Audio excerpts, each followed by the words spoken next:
Britain's schools are facing an epidemic. But it's not COVID, it's not the flu, it's not the winter vomiting bug. Instead, we're told that ADHD and autism are now rampant. In fact, in England, 1 in 5 pupils now qualify for special educational needs. And the costs of this are ruinous. But can there really be that many children in need? Hello and welcome to Reality Check. Less spin, more stats. I'm Michael Simmons, the Spectator's economics editor. Now, the government is really worried about this problem. They're worried that the costs are spiralling out of control. And by the way, they've got good reason to worry. At the budget last year, the Office for Budget Responsibility forecast that by the start of the next decade, something like £23 billion would have to go towards SEND funding. And that's a problem because of the way the SEND system works. When a pupil qualifies for something called an educational health and care plan, it mandates their council to provide them with a specific level of support. Add that to other forms of support, and something like 1 in 5 pupils now qualify for SEND. The problem is, many councils, in fact most councils, just don't have that kind of money. And if the exponential increases that the OBR have predicted are right, then our councils really could face bankruptcy. That's why when Reform launched their Doge unit last year, they came unstuck pretty quickly, because these are spending requirements that councils can't just turn off. It's something that central government mandates of them. So that's why this week the government has announced some reforms, along with £4 billion emergency cash to try to solve the system. But it's not just cash. They've also said that those with less complex needs will no longer qualify for the funding.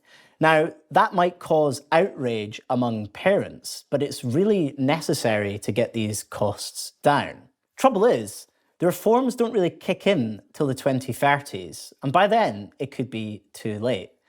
So is there anything we can do to fix the problem now?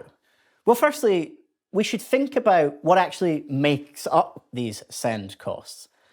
This isn't just support for learning in schools. It's not just about extra time in exams. If you look underneath the spending, some of it's quite staggering. Take SEND transport costs, in other words, taxis to school for school children whose parents can't transport them there themselves. In just 8 years, the amount councils have to spend on that has doubled. Should we be asking ourselves, is that something that one can really expect the state to provide?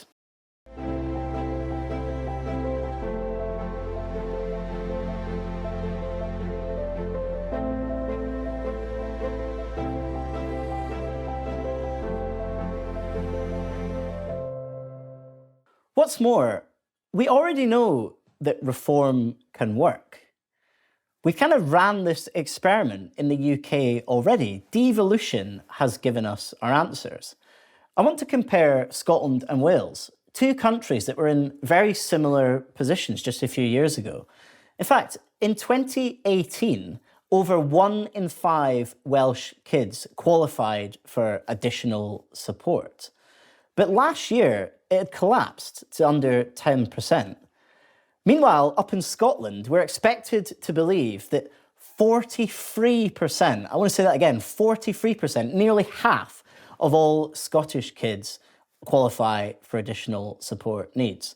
So in Scotland, the problem's got worse and worse, but in Wales, it looks on its way to being solved. Well, what did Wales do?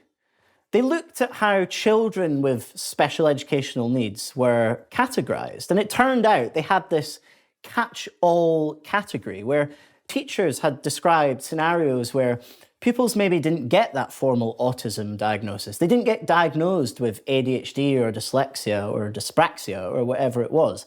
But parents were still pushy that they wanted this support. So they were put in this additional kind of catch-all undiagnosed category. What the Labour government in Wales have done is they've got rid of that category. And any pupils who couldn't be put into a more formal diagnostic category have lost their funding. And look at the news, look at the Welsh press. We haven't seen lines of kids standing up outside schools not getting support.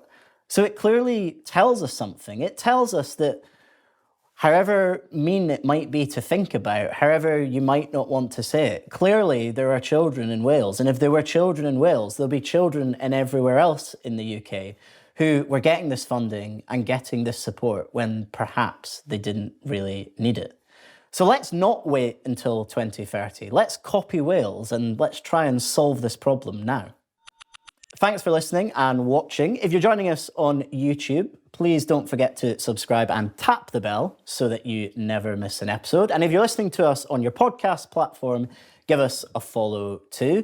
And if you prefer the printed word, I do an economics newsletter every Friday morning. And for more details on all of that, go to spectator.com/reality check.